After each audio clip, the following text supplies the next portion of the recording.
All right, so we had a nice special day at the gym today. Full-blown deadlift party. Old school term, I think originally coined by Dan Green for getting a bunch of people together and just doing one big giant deadlift session. Nothing more fun. The gym's got to be a social aspect too. I know lots of people make great progress training alone in their garage or whatever, but I love to be at the gym with a big group of people. I'm also blessed because a lot of the people that I train that are my clients, which you'll see in this video, are also my friends, and my training partners. And Hunter, who's always in the videos, he's just legitimately just my training partner. I mean, he's a shot putter first that just happens to train strength, and he's been a great training partner over the years. But we got Larry, we've got Charlie, we've got Trinity. We're going to see other appearances in the videos, but everybody's getting together to deadlift today. I got Larry and Trinity are specifically, they have a meet coming up, so this is going to be their last lift before their deload period. For me, I've got Nationals coming up, USPA Nationals, which is going to be in about 7 weeks now. Maybe it's 8 weeks, 7.5, something like that. But yeah, for these guys, just trying to get in some last heavy lifts. Larry was going to work up to a triple. Trinity, we're just doing some singles. Both preps have just gone really well for both of them. So just kind of sealing the deal on everything today, final touches. For me, the goal was to work up to, what was on my program was 717 for 1 to 3 reps. But when I saw that originally, I was like, yeah, 3 reps, no problem. Me and my coach have been talking about trying 705 for 5. But the truth is, about 2 days ago, I started to get a little bit sick. I'm a little under the weather right now. I actually think the first time I recorded this with my voice, I was breathing so hard you could tell. But yeah, so I knew I would round up the 717 to 720 just to make it a nice even PR. The truth is, the most I've done is 705. But I've done it for 3 reps. I did it for 2 paused reps. So we know actually a lot more is in the tank. And even the 720, 717, even if I did it for 3, would still feel like there was a lot left in the tank. But yeah, I did squats on Monday. Worked up to 546 for 10. Back down sets like 475. Pin squats, 2 sets of 5. So my lower back was so fatigued going into this, like truly was worried I wouldn't be able to deadlift today. And the truth is, between being sick and the fatigue, I probably would have put this entire day off if it wasn't for the fact that I summoned the crew. Told the crew we're doing a PR and come in and everybody got excited. And so I just, wanted to see it through, and I'm glad I did. So you can see everybody warming up there. Trinity, throwing 375 around like it's nothing. Absolutely insane. Me and Hunter were talking about it today, and it's so important. You always want to warm up with speed. I mean, speed is the most important thing. Strength is measured in speed. Right there, that 485 moved fine. But I'll tell you, right after I sat down here, I started to feel legitimate back pain, which I haven't felt since like last June. I've done so much work because I've got legitimately like exploded discs in my back. I've gotten the MRI and they were like, yep, absolutely huge disc problems. But, I kind of dealt with it by doing core work, getting the right mobility, and just really didn't have to deal with the pain for a long time. And then sure enough, kind of felt it here. It was a little bit scary. I could see it in my own face. I'm kind of processing there, like, what I want to do. But yeah, we moved on with it. So here we see Hunter throwing around the 485.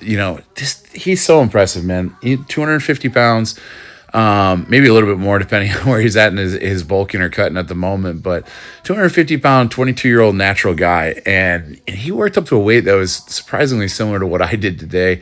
There you go. Charlie and Trinity were, I believe these are lightsaber fights for them. They're camera stands, but they were at it most of the day. And this is the thing, man. Like, so for me, being in my head, that's my last warm-up loaded over there. Sometimes you need people to hype you up. Some people need somebody to be screaming up, like they forget what direction they're in. I just, I feed off the positive energy in the gym. Being around these people that are my clients, but also my friends, it just does so much for my heart and for my mind. And so, when you're facing down, not knowing whether you're going to be able to pull a PR that you should be able to pull easily, and, you don't know if you're going to end up in pain from it, it's just nice to be surrounded by positive, good vibes, and that's what was there. So this was my last warm-up before the 720. I think it was about 627, 633. I don't know exactly, but I did the math in my head. I usually try to land about 92, 93% of what I'm going to do, maybe 90% if I just want to make red plate jumps or so. And that moved fine, but I can tell you that I was not feeling like it moved off the floor the way it should have. Definitely just probably the back fatigue. There you go. There's a nice presentation from Swolfia. She was a client of mine. She did powerlifting with us. She did 2 meets, set state records in bench. and just back to bodybuilding. But she's going to always be on the team, and she's just a friend to all of us, a very close friend of mine now. So here's Hunter. Hunter loaded, I believe this is about 660. Understand this is a Rogue Ohio deadlift bar, so it's a fairly stiff deadlift bar and kilo plates. So I think this is a big PR for him just for those things. And again, just understand it's a 22-year-old, 250-pound natural dude ripping 660 off the floor. Little struggle with lockout, finds his way in there. Just super impressive. And I was harassing him back here to do another rep. I don't know if I really thought another rep was there based on that, but I love that he went for it. But yeah, dude, awesome rep from him. This is actually my back down. So after my 720, the party's wrapping up. Most people got to go home, and I'm doing, 2 sets of 5 paused reps. The first one was 562. That's what we see here. And another one after that, I think it was 512 for 5 pause reps. I always try to do my pauses just a smidge off the floor. That's literally how my coach describes it. 1 to 2 inches tops, and you want like a full 2 seconds. I'll admit, these are not a good full 2 second pauses here. It got better probably on my second back down set, which was a little bit lighter, but fatigue was definitely super high. And I was just, I was doing my best for the day. I was sweating like a whore in church, probably have a small fever, being sick and all. I did try to pause the last rep I always do of these 2 pause for as long as I can. Pause reps are such a good way to feel out that position off the floor. One of the big things that I've had to work on, it's probably taken me 2 years to make my coach feel like I have the right position. I've been working with Trinity on it, but it's really getting your shoulders over the bar, keeping your hips high so that you don't have that struggle and lockout that can come up, which you're going to see here. See right there, like I started with my shoulders way too far back, weight back on my heels, and I did get it forward to break the floor, and thank God, because otherwise this lockout absolutely would not have happened. Definitely had to talk to Jesus, ask for some help on that one. After that, I did these. These used to be so brutal for me. I used to hate them so much. Hatfield split squats. This is 225 on the SSB. They actually felt good today. I told my coach in my notes, I probably could have done 275. I did 1 set of 8 per leg and then 1 set of 10 per leg. And so I told him, I was like, we probably could have done 2 sets of 10 with 275.